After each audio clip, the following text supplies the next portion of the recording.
Robotics provide one of the opportunities to reform how we actually produce food in the agriculture sector.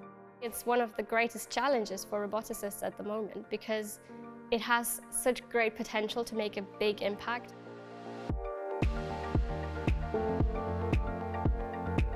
The AgriFoRwARDS CDT really is a collaborative endeavour. We have a particular focus on agri-food, on the entire chain from farm to fork. So Agrifood Robotics is any automation of agricultural technology using robots.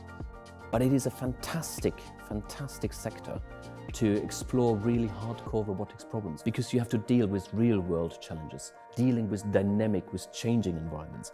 That is a general challenge in robotics in principle. But this is a working farm. So that's really the great opportunity that we've got, that students can directly take their technology out from the offices that they work on here and deploy them in the field and test them out. My research is in robot perception and mapping of unpredictable spaces. Farms are very difficult environments for robots to navigate. So we really would like to have a 3D model of the farm that we can update over time. My research focuses on optimizing the performance of assistive agricultural robots and using this data to then allocate robots as and when required. My research is exploring the interaction between tactile and visual sensations. Humans, when they interact with their environment, they're seeing something and predicting how it's going to feel, and they're predicting how something's going to look when they're touching it. And we think that sort of thing could help robotics when it's physically interacting with its environment.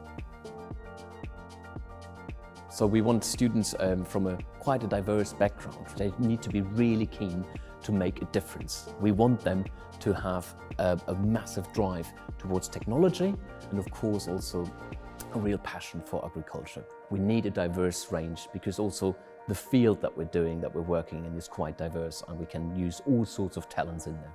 There's so much cross-pollination ideas. We've got people working on nuclear robotics, agricultural robotics, healthcare, medical robotics, and that cross-pollination ideas is actually the biggest benefit for me. Here we have the opportunity to work with a cohort of students. We have lots of exchange going on. We have all these brilliant facilities here. We have the whole Rhizome campus and lots of robots to play with. It's given me the freedom to focus on things that I care about. It's happened at the perfect time for me.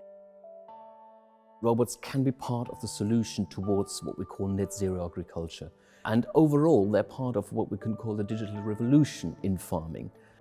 The global food chain is under such pressure right now. We have an ever-growing world population, labour shortages, and then also great pressure to reduce the environmental impact of our food production. I think 80% of all land in the UK is farmed at the moment.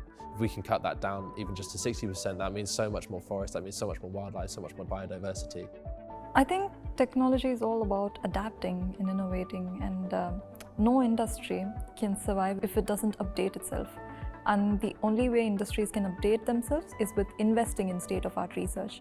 If we can get our autonomous robots to operate on farms, we can get them into any unpredictable environment. That could be maybe a disaster site when you're looking for people, or basically any unexplored environment. It might be interplanetary exploration, anything like that.